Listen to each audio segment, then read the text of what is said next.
Hai guys, aku hari ini mau ngomongin satu tim yang lagi happy-happynya karena mereka itu sedang nyaman di puncak atau di klasemen nomor 1 La Liga. Ya siapa lagi kok bukan Real Madrid ya. Real Madrid saat ini sedang happy-happynya karena mereka sering menuai hasil positif dan sekarang mereka nyaman di puncak La Liga. Pada musim ini, Real Madrid itu kelihatan seperti lari sendirian di depan karena rival-rival berat mereka seperti Barcelona dan Atletico Madrid itu malah tercecer di belakang mereka. Barcelona yang punya banyak sekali masalah itu musim ini lagi berjuang untuk masuk ke 4 besar. Dan Atletico Madrid yang nggak disangka-sangka musim ini malah performanya nggak konsisten dan malah terseok-seok gitu. Dan kalau kalian melihat daftar klasemen saat ini itu yang mendekati Real Madrid itu cuma Sevilla. Jadi ya musim ini pertarungan untuk memperebutkan La Liga itu diperebutkan oleh Real Madrid dan Sevilla. Dan di tengah badai COVID-19 yang melanda Eropa, itu untungnya Real Madrid cuma beberapa pemain aja yang kena COVID-19. Jadi pemain-pemain dari Real Madrid ini jarang yang cedera. Untuk itulah makanya Real Madrid musim ini itu keren banget. Jadi performanya bagus banget dan mereka menuai banyak hasil-hasil positif. Dan pemain-pemain Real Madrid, ini kok kalian lihat skuadnya, itu adalah perpaduan pemain muda dan pemain yang sudah berpengalaman. Jadinya menghasilkan perpaduan yang bagus untuk tim Real Madrid ini. Karena mereka itu seperti tim yang kompak dan komplit. Karena perpaduan antara pemain muda dan pemain berpengalaman yang benar-benar kompak sehingga menghasilkan Real Madrid yang kuat sampai seperti ini. Pelatih Carlo Ancelotti yang orang-orang itu bilang kalau pelatih ini itu ya pelatih sudah tua gitu kan, old school seperti itu. Tapi ternyata Carlo Ancelotti ini berhasil untuk mengangkat Real Madrid dan kebiasaan dari Carlo Ancelotti ini membangun atau mengembangkan talenta muda seperti yang dulu yang dilakukan Carlo Ancelotti di AC Milan ketika Carlo Ancelotti ini mengembangkan Alexander Pato, terus kemudian Shevchenko juga ini terus dilakukan sampai sekarang. Dan di Real Madrid ini itu yang dikembangkan oleh Carlo Ancelotti yang kelihatan kemampuannya semakin meningkat ialah Vinicius Junior. Ya, Vinicius Junior ini permainan semakin bagus untuk musim ini. Kayak musim kemarin Vinicius Junior itu dikritik karena dia suka sekali dribbling gak jelas. Tapi musim ini permainannya semakin bagus. Jadi sudah nggak dribbling lagi. Jadi dengan 1-2 kali sentuhan dan akhirnya juga finishingnya juga lebih bagus. Jadi Vinicius Junior ini berhasil dikembangkan kalau Ancelotti sehingga berhasil menjadi pemain muda yang punya potensi dan berbakat dan bisa berkembang dan menjadi pemain hebat sampai seperti saat ini. Carlo Ancelotti ini juga merupakan pelatih yang pintar kok menurut aku ya, orang awam seperti aku ini Carlo Ancelotti merupakan orang yang pintar karena mereka punya Carlo Ancelotti ini punya beberapa skema gitu. Jadi kalau misal menghadapi tim-tim yang notabene di bawah mereka itu cenderung menyerang dan formasinya 4-3-3 seringnya seperti itu. Tapi ketika mereka menghadapi tim-tim yang lebih kuat dari Real Madrid ya, seringnya di Liga Champions nanti ketemu itu seringnya mereka memakai formasi 4-4-2 gitu dan cenderung lebih mengutamakan defense seperti itu. Dan Real Madrid musim ini itu mengikuti tim-tim yang lagi tren di musim ini, yaitu permainan yang suka pressing seperti itu. Jadi Real Madrid musim ini pun juga sering melakukan pressing. Jadi pemain-pemain depannya pun juga sering ngepres seperti itu. Dan pembelian Real Madrid musim ini aku bisa bilang tuh sukses, meskipun mereka cuma beli 2 pemain, yaitu David Alaba di belakang sama Camavinga. Apalagi David Alaba di belakang ini berhasil menjadi defender yang baik, menggantikan Sergio Ramos yang pergi ke PSG gitu. Dan David Alaba ini jadi defender yang bisa membangun serangan dari belakang. Jadi keren banget lah David Alaba ini nggak cuma bisa menahan bola, tapi David Alaba ini bisa mengalirkan bola ke depan.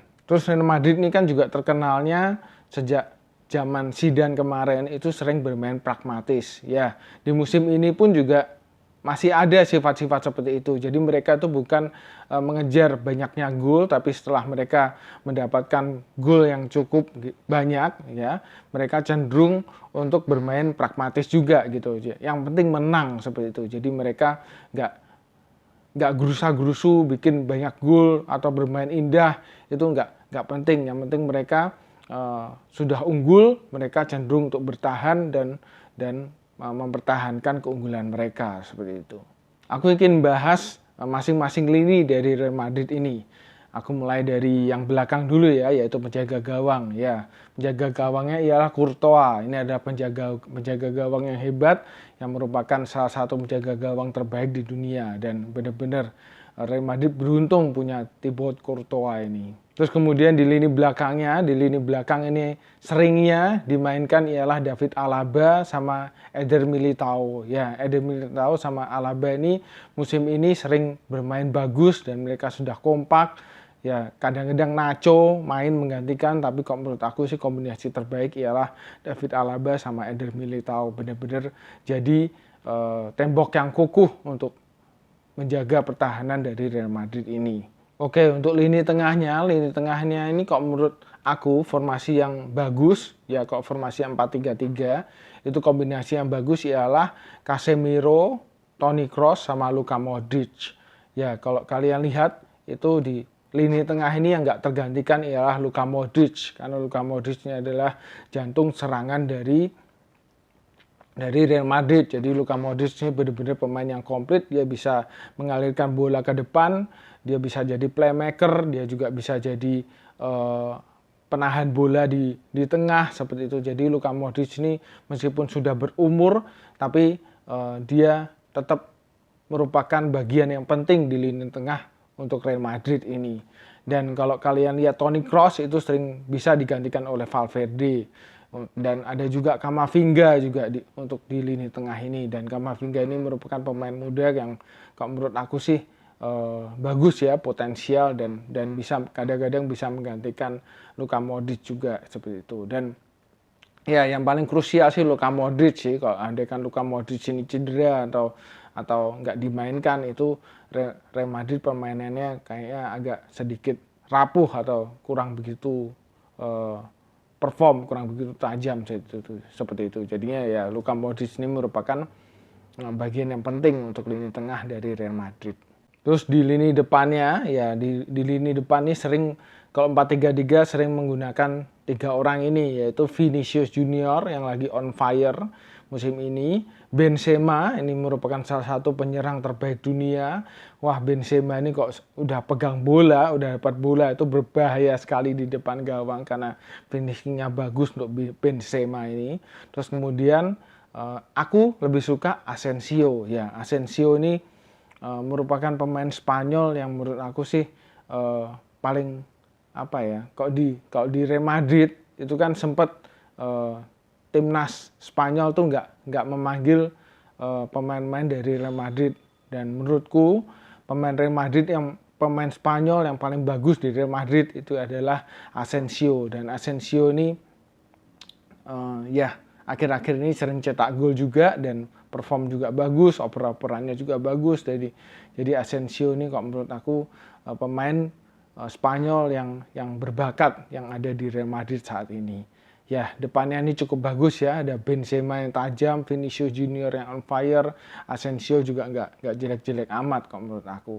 Kalau dibanding Luka Jovic, kan banyak tuh penyerang dari Real Madrid ini, ada Gareth Bale, ada Luka Jovic, terus kemudian ada Eden Hazard ya.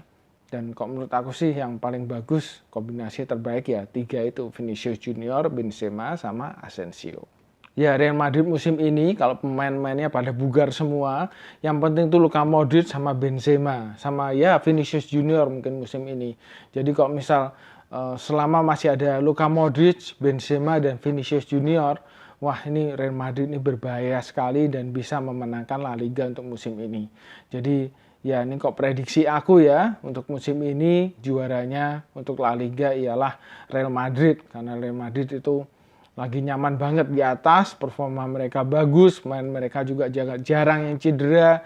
Jadi ya potensial banget calon juara untuk La Liga musim ini. Dan yang mengejar mereka sekarang ada Sevilla, tapi kok kalau aku lihat dari musim-musim sebelumnya Sevilla ini kalah punya mental juara kalau dibandingkan Real Madrid gitu loh. Ya, kadang performanya juga masih belum konsisten seperti itu. Dan Real Madrid lebih konsisten dibanding Sevilla.